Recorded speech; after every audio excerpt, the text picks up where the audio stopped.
ఓం గం గణపతయే నమః. ఐం సరస్వత్యై నమః.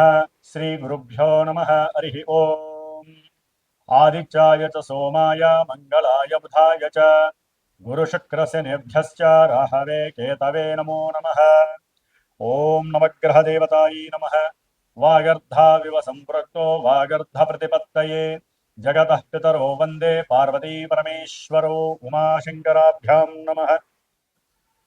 వీక్షిస్తున్నటువంటి ప్రేక్షకులందరికీ కూడా సూర్యనారాయణుడి యొక్క అనుగ్రహముతో ఆయురారోగ్యములు అష్టైశ్వర్యములు కలగాలని, అలాగే మనకి ఈ ఫిబ్రవరి మాసంలో 13వ తేదీ నుండి కూడా మార్చి 14వ తేదీ వరకు సూర్యుడు మకర రాశిలోంచి కుంభరాశిలోకి తన యొక్క సంచారాన్ని సంక్రమణం ద్వారా ప్రవేశించబోతున్నాడు. కాబట్టి ఫిబ్రవరి 15వ తేదీన మనకి మహాశివరాత్రి. ఆదిదేవుడు సమస్త లోకాలకి కూడా విశ్వంభరుడు అయినటువంటి విశ్వదేవుడైనటువంటి ఆ పరమేశ్వరుణ్ణి మనందరం కూడా చక్కగా విశేషమైనటువంటి అభిషేకాదులతో అర్చనలతో ఆరాధించి భజనలు గావించి లోక కళ్యాణార్థమై మనకి ముందు ముందు వచ్చేటటువంటి ఈ 3 నెలల కాలము కూడా మరి పంచగ్రహ కూటమి వలన ఎన్నో పాపగ్రహాల యొక్క కలయికల వలన ప్రపంచానికి ప్రకృతికి కూడా ఒక శాపంగా మారబోయేటటువంటి అవకాశం ఉంది. కాబట్టి ఆ పరమేశ్వరుణ్ణి ఆరాధించుకుంటూ అట్లాగే 14వ తారీఖున వచ్చేటటువంటి శనిత్రయోదశి ప్రదోషకాల వ్రతము అంటే సాయంకాలము సంధ్యా సమయం తర్వాత ఆ శని భగవానుడికి అందరూ కూడా తప్పనిసరిగా తమ యొక్క కర్మదోషాలు పోగొట్టుకోవడానికి విశేషముగా తిల తైలాభిషేకార్చనలు చేసుకొని రావి చెట్టు చుట్టూ గనక ప్రదక్షిణం చేసుకుంటే ఐశ్వర్య వృద్ధితో పాటుగా మనో అభీష్ట సిద్ధి కూడా కలుగుతుంది. ముఖ్యంగా మనకి ఈ ఫిబ్రవరి మాసంలో సూర్య సంక్రమణంతో పాటుగా ఇప్పటికే రాహువు కుంభరాశిలో తిష్ట వేసుకొని అది శని ఇంట్లో మరి వ్యాపారానికి బుద్ధికి నరాలకి తెలివితేటలకి మనం మాట్లాడే ప్రతి మాటకి సంభాషణలకి కూడా బంధుమిత్రాదులతో కలయికతో పాటుగా అన్ని రకాలైనటువంటి యాక్టివిటీస్కి శరీరం అసలు చేతనత్వంగా ఉండాలంటే బుధగ్రహము మరి విశేషమైనటువంటి ఫలిత రూపకంగా మనకు ఉండాలి. మరి ఆయన ఆల్రెడీ ఫిబ్రవరి 3వ తేదీన రాహుతో కలిసి కుంభరాశిలో ప్రవేశం జరిగింది. ఫిబ్రవరి 6వ తేదీన మరి అష్టైశ్వర్యాలకి ఎంతోమంది వ్యాపారస్తులు, ముఖ్యంగా జ్యువెలరీ వ్యాపారం చేసేవాళ్ళు, దాని రిలేటెడ్ ఏదైనా సరే, అది గిల్ట్ నగలు కావచ్చు, వస్త్రాలకి సంబంధించినటువంటి పెద్ద పెద్ద బిజినెస్లు, చిన్న చిన్న వాళ్ళు కావచ్చు, అట్లాగే సుగంధ ద్రవ్యాలని అమ్మేటటువంటి వాళ్ళు, వ్యాపారస్తులు, ముఖ్యంగా ఫైనాన్స్ బిజినెస్ చేసేటటువంటి వాళ్ళు, మ్యారేజ్ బ్రోకరిజం చేసేటటువంటి వాళ్ళు, అంటే మధ్యవర్తిత్వం చేస్తూ ఉంటారు. అలాంటి మ్యారేజ్ సంబంధించినటువంటి వ్యాపారస్తులు కానివ్వండి, అట్లాగే భార్యాభర్తలకి సంబంధించినటువంటి సత్సంతాన యోగానికి కారకుడైనటువంటి వీర్యకారకుడైనటువంటి శుక్ర భగవానుడు కూడా మరి రాహుతో కలిసి 6వ తారీఖు నుంచి కూడా ఈ నెలాఖరంతా అక్కడే ఉంటాడు. అట్లాగే ఇప్పుడు అసలైనటువంటి గ్రహము కుజగ్రహము. ఇది ఫిబ్రవరి 23వ తేదీ నుండి కూడా దాదాపుగా ఏప్రిల్ 2వ తేదీ వరకు కూడా కుంభరాశిలోనే ఈ గ్రహాలన్నిటితో సంచారం చేస్తూ కుజుడు రాహువు కలవటం ఒక రకంగా కూడా మంగళయోగం అయినప్పటికీ కూడా, కుజరాహుల యోగం అయినప్పటికీ కూడా, సింహంలో ఉన్నటువంటి కేతువు, ఈ యొక్క కుజరాహు కేతువుల యొక్క సంయోగము శని ఇంట్లో జరగడం ద్వారా ఎన్నో బీభత్సకరమైనటువంటి సమస్యలు అనుభవించేటటువంటి పరిస్థితులు మనకు కలగచ్చు అని శాస్త్రం తెలియజేస్తోంది. కాబట్టి కుజరాహువుల యొక్క సంబంధం, కుజ రాహు కేతువుల యొక్క సంబంధం అటు వ్యాపారస్తులకి, శుక్రగ్రహానికి సంబంధించిన వ్యాపారస్తులకు కానివ్వండి, అనేక భావాల కారకత్వాలకి, ముఖ్యంగా సూర్య భగవానుడు కూడా మరి ఫిబ్రవరి 13వ తేదీ నుండి మార్చి 14వ తేదీ వరకు కూడా కుంభరాశిలో ఉంటాడు. ఈ 5 గ్రహాల యొక్క సమ్మేళనము విశేషమైనటువంటి శుభ ఫలితాలతో పాటుగా కొన్ని రాశుల వారికి ప్రపంచానికి కాస్త ఈ యొక్క కారకత్వాలు అనేవి కొంత ఫ్లక్చువేషన్స్ ని, అట్లాగే ప్రకృతిలో ఎన్నో బీభత్సాలని కలిగజేసే అవకాశాలు ఉండవచ్చు. అది యుద్ధపరంగా, ఎందుకంటే కుజుడు అనేవాడు యుద్ధకారకుడు. అట్లాగే భూకంపాలకి సంబంధించిన వారు, అది వాయుతత్వ రాశిలో ఉన్నటువంటి గ్రహాలన్నీ కూడా ముఖ్యంగా రాజకీయ నాయకుల యొక్క పదవి గండాలు కావచ్చు, రాజకీయ నాయకుల యొక్క పెద్ద పెద్ద వాళ్ళు ఎవరైనా కావచ్చు, వారి యొక్క ఆరోగ్యం సరిగ్గా లేకపోవటము, అనారోగ్యపరంగా ఇబ్బందులు, ఏదైనా ఎలక్షన్స్ కనుక జరిగినట్లయితే ఆ ఎలక్షన్స్ కి సంబంధించినటువంటి ఎన్నో ఇబ్బందులు, అంటే అక్కడ ఒక రకంగా చెప్పాలంటే యుద్ధ వాతావరణం నెలకొల్పేటటువంటి పరిస్థితులు ఈ పంచగ్రహ కూటమి తెలియజేస్తోంది. అట్లాగే మన సామాన్యంగా చూసుకున్నట్లయితే కనుక ఎవరి యొక్క జాతకాలలో అయితే కుజదోషాలు ఉంటాయో, రాహుకేతువులతో కూడినటువంటి కాలసర్ప యోగ దోషాలు ఉంటాయో, అట్లాగే ఎన్నో రకాలైనటువంటి శుక్రగ్రహ దోషాలు ఉంటాయో, వ్యాపార దోషాలు, వీటన్నిటికీ కూడా ఈ యొక్క పంచగ్రహ కూటమిలో గనక ఎవరైతే గనక సుబ్రహ్మణ్యేశ్వర స్వామి ఆరాధన చేస్తారో, ఎవరైతే ఈ కుజరాహుకేతువుల యొక్క జప ఆరాధనలో పాల్గొంటారో, వారికి వారి జాతకంలో ఉన్నటువంటి కుజదోషాలు కావచ్చు, సర్పదోషాలు కావచ్చు, మాతా పితృదోషాలు కావచ్చు, ఎన్నో రకాలైనటువంటి సమస్యలకి చెక్ పెట్టేటటువంటి సమయంగా మనం భావించాలి.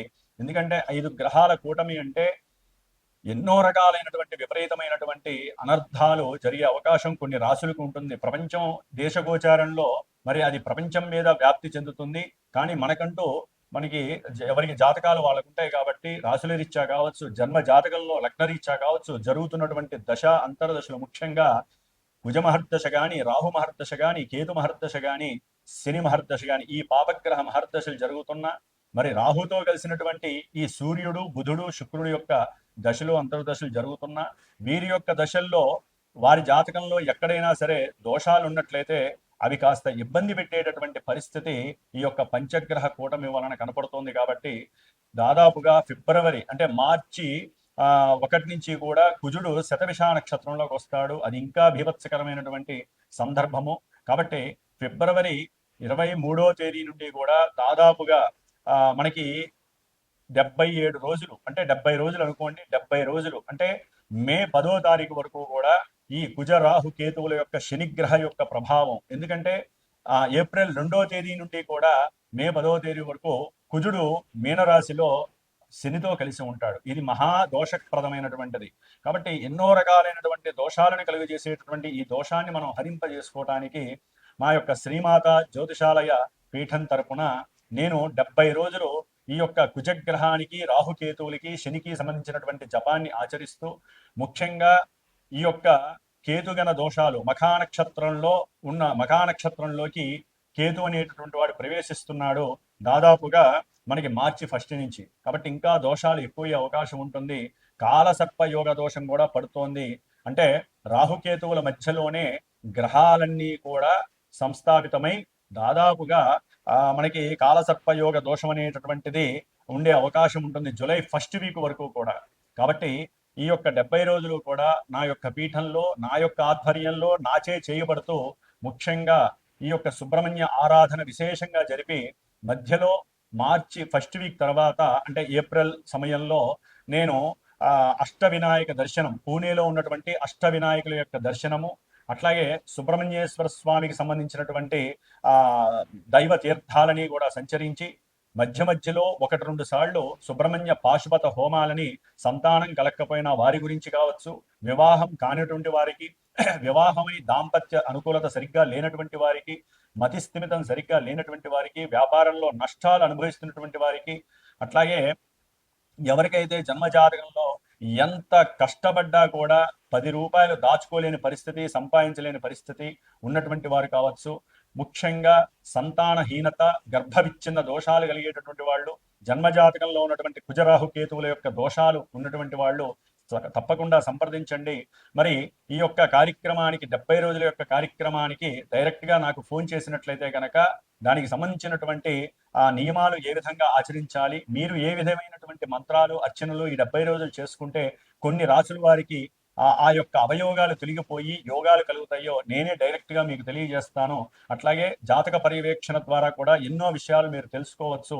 ముఖ్యంగా ద్వాదశ రాశుల్లో మేషాది రాశి నుంచి మీనరాశి పర్యంతం కూడా మనకి ఈ 12 రాశులలో ఈ యొక్క గ్రహస్థితుల యొక్క పంచగ్రహ కూటమి ప్రభావం ఏ విధంగా ఉంటుందో తెలుసుకునేటటువంటి విషయంలోకి వెళుతూ, ఓం తత్పురుషాయ విద్మహే మహాసేనాయ ధీమహి తన్నషణ్ముఖ ప్రచోదయాతు. శ్రీ వల్లీ దేవసేనా సమేత శ్రీ సుబ్రహ్మణ్యేశ్వర అనుగ్రహ సిద్ధిరస్తు.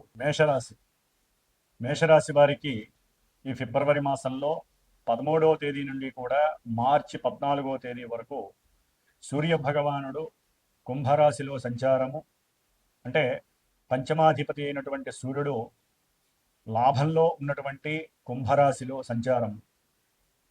ఇది పంచగ్రహ కూటమి అనేటటువంటిది మేషరాశి వారికి అత్యంత విశేషమైనటువంటి శుభ ఫలితాలను ఇవ్వబోతోంది. అట్లాగే తృతీయంలో ఉన్నటువంటి గురుడు, ఈయన కొంచెం దోషప్రదుడు. పంచమంలో ఉన్నటువంటి కేతువు సంతానప్రదమైనటువంటి విశేష లాభకరమైనటువంటి కొన్ని విషయాలలో వీరు ఆటంకాలని కలుగజేస్తారు. ఏలినాడి శని ప్రభావము, శని యొక్క ప్రభావము వీరి యొక్క ఆరోగ్యాన్ని మరియు ఆదాయపరమైనటువంటి ధన సంబంధిత విషయాలలో ఆటంకాలు, ఇబ్బందులు, ఎన్నో నష్టాలను కలుగజేసేటటువంటి పరిస్థితి. ముఖ్యంగా మేషరాశి వారికి ఈ యొక్క ఫిబ్రవరి మాసము, మార్చి మాసము సూర్యుడి యొక్క సంక్రమణం వలన ఎవరైతే సంతానపరమైనటువంటి విషయాల యందు ఆసక్తిగా ఉన్నారో, అంటే వివాహమై చాలా కాలమైంది, సంతానం లేదు, లేకపోతే సంతానం కలిగినా కూడా ఎన్నో రకాలైనటువంటి ఇబ్బందుల వలన కోల్పోయినటువంటి వాడు, బాగా ఆలస్యం జరిగి ఇక సంతానం కలగదు అని అనుకున్నటువంటి వారికి ముఖ్యంగా ఈ యొక్క సూర్యగ్రహ ప్రభావము కొంతవరకు వీరికి అనుకూలమైనటువంటి పరిస్థితిని కలుగజేస్తోంది. అట్లాగే శుక్రగ్రహము, ఈ యొక్క శుక్రగ్రహము కూడా ధన సప్తమాధిపతియే లాభంలో ఉండటం ద్వారా వివాహకారకుడైనటువంటి ఈ శుక్రుడు చక్కగా విశేషమైనటువంటి వివాహ యోగ్యతని, వివాహ సిద్ధిని, అట్లాగే వివాహంలో అది వరకు ఎవరైనా వెనక్కి వెళ్ళిపోయి మళ్ళీ వాళ్ళు ముందుకు వచ్చి వివాహం చేసుకుంటాము అనేటటువంటి పరిస్థితి కూడా కలిగి ఇంట్లో ఆనందకరమైనటువంటి విశేషప్రదమైనటువంటి సుఖ సౌఖ్యాదులు కలిగేటటువంటి సందర్భం ఇది. ధనపరంగా, వ్యాపారపరంగా విశేషమైనటువంటి లాభాలని పొందుతారు. వీరు మాట్లాడిన మాటే చాలు అవతల వాళ్ళకి విన్న వెంటనే వీరికి ఏదో విధమైనటువంటి సహాయాన్ని చేయాలి. అది ఉద్యోగరీత్యా కావచ్చు, ప్రయాణం చేసేటప్పుడు వీరికి ఏదైనా ధన సహాయం కావచ్చు, అట్లాగే భార్యాభర్తల మధ్య వీరికి ఏదైనా సరే సమస్యాత్మకమైనటువంటి పరిస్థితులు ఉన్నట్లయితే మధ్యవర్తులు, అది కుటుంబీకులు కావచ్చు, స్నేహితులు కావచ్చు, మూడో వ్యక్తి ఎవరైనా సరే ఆకస్మికంగా కలిసినప్పుడు వీరి యొక్క యోగాల గురించి వారికి తెలియచేయటము, అట్లాగే వీరికి ఉన్నటువంటి స్టామినా వారికి తెలియచేస్తూ భార్యాభర్తల మధ్య సంబంధం ఎంత గొప్పదో తెలియచేసి, అట్లాగే వీరికి ఉన్నటువంటి లోపాలని వీరి చేతే వీరికి తెలియజేసేట్టుగా చేస్తూ వారి యొక్క ఆ కుటుంబంలో చక్కటి వృద్ధిని కలుగజేసేటటువంటి సంభాషణలు జరగడానికి చాలా యోగ్యకరమైనటువంటి విషయము.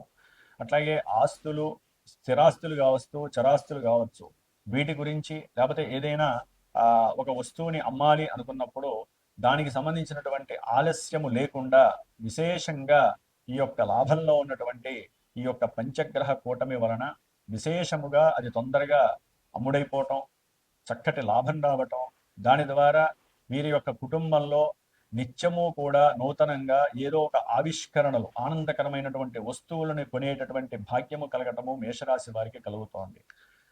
అట్లాగే వీరు ఉద్యోగరీత్యా ఏదైనా సంభాషించినా దాంట్లో అనుకోకుండానే వీరికి చక్కటి లాభం కలుగుతోంది. అంటే ఎక్కువగా ఇక్కడ ఆకస్మికంగా సడన్గా వీరి యొక్క సంకల్పాలు సిద్ధించేటటువంటి సమయంగా ఇది భావించాలి. ప్రయాణాలు కూడా అనుకోకుండా తన యొక్క తల్లిదండ్రుల యొక్క షష్ఠిపూర్తి కార్యక్రమమనో, లేకపోతే తమ్ముడింట్లోనో, అన్నింట్లోనో, అంటే అన్నదమ్ముల ఇంట్లోనో, సోదరుల యొక్క ఇంట్లోనో శుభకార్యం జరిగినప్పుడు వివాహ సంబంధితమైనటువంటి శుభకార్యాలు, దానికి వీరు సహాయ సహకారాలు ఆర్థికంగా కానీ, శారీరకంగా కానీ, మానసికంగా కానీ చక్కగా వీరి యొక్క కుటుంబం కూడా వెళ్ళి ఆ యొక్క విందు వినోదాలలో పాల్గొనటము, దాని ద్వారా కుటుంబంలో విశేష సౌఖ్యం కలగటం జరుగుతోంది. ముఖ్యంగా ఈ యొక్క రవి, శుక్ర, బుధగ్రహాలు, కుజగ్రహము, అంటే ఆరోగ్యరీత్యా వీరికి ఏదైనా సరే అనారోగ్య పీడలు కనుక ఉన్నట్లయితే అవన్నీ కూడా తగ్గిపోయి చక్కటి ఆనందకరమైనటువంటి ఆరోగ్య సిద్ధి కూడా కలగడానికి అవకాశం ఉంటోంది. రవి, బుధ, రాహుల యొక్క యోగము ఉన్నతమైనటువంటి వ్యాపారాన్ని, వృద్ధిని కలుగజేస్తుంది. రాజకీయ నాయకులకి, మేషరాశిలో ఉన్నటువంటి రాజకీయ నాయకులకి అయితే కనుక ఉన్నతమైనటువంటి పోస్టింగ్లు వచ్చే అవకాశము, అట్లాగే వారు కోరుకున్నటువంటి విషయాలలో ఆర్థికంగా కావచ్చు, లేకపోతే వృత్తిపరంగా కావచ్చు, ఉద్యోగరీత్యా కావచ్చు, పదవుల్లో కావచ్చు తగినటువంటి రాణింపు, ఎప్పుడూ రానటువంటి ధనాన్ని వీరు వీక్షించటము, చూడటము, ఆ ఆస్తుల్ని కూడబెట్టినటువంటి ఆస్తిని 10 మందికి దానం చేసేటటువంటి యోగ్యాన్ని కూడా వీరు పొంది ఉన్నటువంటి పరిస్థితి. అట్లాగే విశేషముగా సంతాన లాభము, ధనలాభము, వివాహ లాభ సిద్ధి, అట్లాగే ఉన్నతమైనటువంటి వ్యాపార వృద్ధి కూడా కలిగేటటువంటి సమయంగా మీరు భావించాలి. మేషంలో ఉన్నటువంటి పంచగ్రహ, మేషం నుంచి 11లో ఉన్నటువంటి పంచగ్రహ కూటమి మీకు అన్ని విధాల సౌఖ్యాన్ని కలుగజేస్తుందనే చెప్పుకోవచ్చు. అయితే ఏలినాటి యొక్క శని ప్రభావం మాత్రము దాని యొక్క ప్రభావాన్ని అది చూపిస్తూనే ఉంటుంది. కాబట్టి ఎన్నో విషయాలలో ఇవన్నీ కూడా ముందుకు జరుగుతున్న ఉద్యోగాలలో ప్రమోషన్స్ కావచ్చు, ఏదైనా సరే క్రీడా రంగంలో ఉన్న వాళ్ళు, రాజకీయ రంగంలో వాళ్ళు అనుకున్నది జరుగుతోంది అనుకున్న సందర్భంలో మళ్ళీ ఇక్కడ ఏలినాడి శని ప్రభావంతో పాటుగా కుజ రాహు కేతువుల యొక్క ప్రభావము, కాలసర్పయోగ దోషము మీరు అనుకున్న వ్యవహారాల్లో కొన్ని వికటకరమైనటువంటి ఇబ్బందులు జరిగేటటువంటి అవకాశాలు ఉంటాయి. 3లో ఉన్నటువంటి గురుడు కూడా అంత అనుకూలమైన పరిస్థితుల్లో లేదు. అంటే మనసులో అనుకున్న సంకల్ప సిద్ధి జరగడానికి ఎంతో శ్రమపడి పుషింగ్ చేసుకుంటే తప్ప అనుకూలతలు కలగవు. విదేశాల నుంచి సత్సంతానం వలన ఏదైనా ఆర్థికపరమైనటువంటి సహకారం ఈ మేషరాశి వారికి జరగడానికి అవకాశం ఉంది. వివాహ విషయాలలో కూడా మాటలు సంప్రదింపులు జరిగేటటువంటి పరిస్థితులు, వ్యాపారంలో వృద్ధి కోసము కూడా అనుయాయులు అంటే బంధువులతో కూడుకున్నటువంటి వారై అందరూ చక్కగా కూర్చొని విశేషమైనటువంటి లాభసిద్ధి కలిగే వ్యాపారాల గురించి తర్జన భర్జన పడడం జరుగుతుంది. అయితే శని యొక్క ప్రభావం మాత్రం వీరిని తటస్థంగా ఉంచుతూ, ఇన్ని గ్రహాలు అనుకూలంగా ఉన్నప్పటికీ గురు శనుల యొక్క అనుకూలత లేదు. కాబట్టి వీరు తప్పకుండా ప్రతి శనివారము కూడా హనుమంతుడి యొక్క దేవాలయానికి వెళ్ళి ఆకుపూజ చేయించి కాస్త శనగలు, అంటే మనకి లావు శనగలు ఉంటాయి, అవి నానబెట్టి ఆవునేతితో తాలింపు వేసి చక్కగా స్వామివారికి నివేదన చేసి అందరికీ కూడా శనివారం పంచిపెట్టండి. అనుకున్న కార్యక్రమాలలో విజయలాభ సిద్ధి కలుగుతుంది. అట్లాగే అనుకున్న అభీష్ట సిద్ధి కలగడానికి సుబ్రహ్మణ్యేశ్వర స్వామి వారి యొక్క అష్టోత్తరాన్ని కానీ సుబ్రహ్మణ్య అభిషేక అర్చనలు కానీ చేసుకున్నట్లయితే కనుక విశేషమైన ఫలితం కలుగుతుంది. ప్రతినిత్యము కూడా హనుమాన్ చాలీసా చదవండి. మీకు కలిగేటటువంటి ఎన్నో ఆటంకాల నుంచి స్వామివారు మిమ్మల్ని బయటపడేస్తారు. చక్కటి విజయలాభ సిద్ధి, అనుకున్నటువంటి విద్యా అభివృద్ధి కూడా విద్యార్థులకు చాలా యోగ్యకరమైనటువంటి సందర్భము, కీర్తి ప్రతిష్టలు లభించేటటువంటి పరిస్థితులు కూడా కనిపిస్తున్నాయి. కాబట్టి కొంచెం దోషంగా ఉన్నటువంటి ఈ గురుగ్రహము, కేతుగ్రహము, శనిగ్రహానికి తప్పకుండా జపశాంతులు చేయించుకోవటము, వారికి సంబంధించినటువంటి అర్చనలు చేయించుకోవటము, దానాలు ఇవ్వటము చాలా విశేషమైనటువంటి శుభ ఫలితాలను కలుగజేస్తుందని చెప్పుకోవాలి. ఓం శ్రీమాత్రే నమో నమః.